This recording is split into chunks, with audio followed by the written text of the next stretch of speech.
মৌলভীবাজারে M Saifur Rahman স্মৃতি পরিষদের উদ্যোগে দোয়া ও ইফতার মাহফিল অনুষ্ঠিত হয়েছে।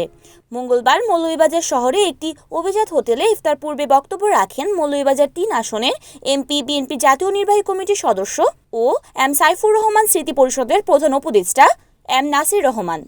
উপস্থিত ছিলেন এম সাইফুর রহমান স্মৃতি পরিষদের আহ্বায়ক সৈয়দ তৌফিক আহমদ, সাবেক সাধারণ সম্পাদক ও জেলা জজ আদালতের পিপি অ্যাডভোকেট মোহাম্মদ আব্দুল মতিন চৌধুরী, জেলা বিএনপির আহ্বায়ক ফয়জুল করিম ময়ুন, আহ্বায়ক কমিটির সদস্য advocate Sunil Kumar Das, M A Mukid, Mohammad Badrul Alam, Mohammad Fakhrul Islam, বকশী মিসবাহুর রহমান সহ পেশাজীবী সাংবাদিক ও সমাজের বিভিন্ন শ্রেণী পেশার বিশিষ্টজনেরা অংশ নেন। শেষে দেশ, জাতীয় ও মুসলিম উম্মার কল্যাণের জন্য বিশেষ মোনাজাত করা হয়।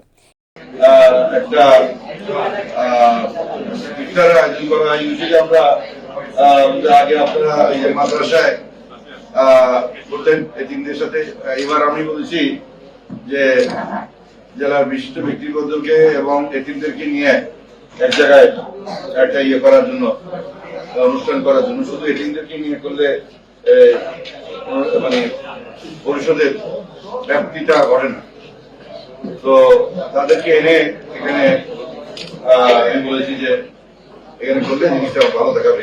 যাই হোক, আমাদের সভাপতি সাহেব আজকে এখানে সুন্দর আয়োজন করেছে, ওনাকে ধন্যবাদ জানাই এবং আগত বিশেষ অতিথি আজকে আগত আমি ধন্যবাদ জানাই।